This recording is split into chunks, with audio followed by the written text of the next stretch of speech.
Well, when President Obama eased travel and trade restrictions to Cuba this spring, he gave hope that a trade embargo begun in the Cold War is finally beginning to thaw. It's a distinct break with the policy of previous presidential administrations and a decision President Obama is being commended for. Yet much of the work to open the Cuban market has already been done in individual states like Oklahoma. Today, we look at what increased trade could mean for our state and the work it's taken to get there. The streets of Havana are filled these days with tourists from all around the world. But among the revelers, a trade delegation from Oklahoma wanting to export food to this island nation just off the Florida coast.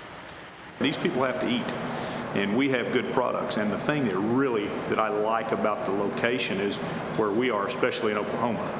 We could get our product to the port very easily. We take it to the port anyway and get it here very quickly. Less freight. I mean, freight's a big cost for a lot of ag producers right now. And that they have done. In the fall of 2004, the first ship in over 40 years arrived in Cuba, filled full of Oklahoma wheat. A shipment Oklahoma farmers had hoped would be the first of many more to come. But that hasn't happened. Our government changed the rules a little bit and made them prepay for the wheat that we bought. When that happened, it really made it a lot more difficult. Federal obstacles that dried up future sales.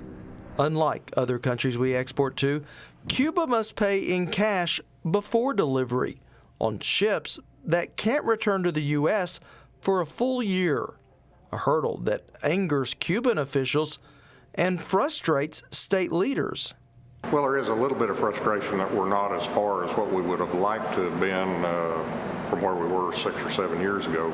From a geographical location, from a logistical standpoint, this ought to be our market, and we hopefully someday will get to that point. And yes, it has been frustrating, but we are making progress. Yet everyone here knows that if we are to accomplish true trade between our two countries, the true obstacles no longer lie here in Havana, Cuba, but across the ocean in our nation's capital.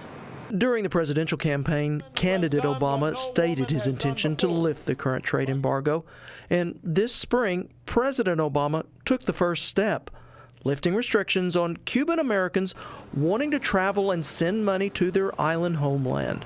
A move that fell short of more drastic measures farm state lawmakers had hoped would open up this market to trade and travel for all Americans.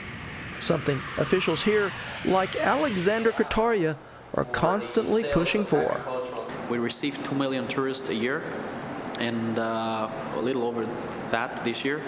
And if we get an additional 1.5 to 2 million, conservatively speaking, from the U.S., that will definitely duplicate the figures that we're seeing, not only in people coming, but in revenues. Revenue, the grain industry believes, could lead to more sales. Tom McCreight is CEO of Equity Marketing.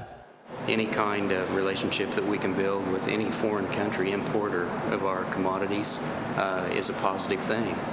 After visiting with some of the authorities here this morning, I feel there is a very good potential that we'll be able to export our hard red winter wheat into Cuba, if not immediately, certainly in the future.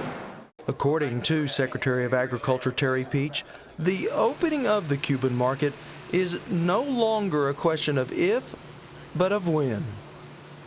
We feel like we're building a relationship with the leadership in Cuba, and that we're developing that trust. And I think when the market sure opens and we normalize trade with Cuba, that we'll be a step ahead of everyone, because they're going to say, let's call those Oklahoma people. They took us a chance on us early. Now we know they're our friends. Work that state lawmakers believe will not be wasted if and when the largest export market in the Caribbean opens to U.S. trade. The scenario I use, regardless of where you're at, a lot is about relationships. When you develop good relationships with individuals and communication exists, you can tackle any problems that confront you in a much better fashion than you can if you have to sit down and later start to get to know these people and open up those relationships. and opening a new era between two former Cold War rivals.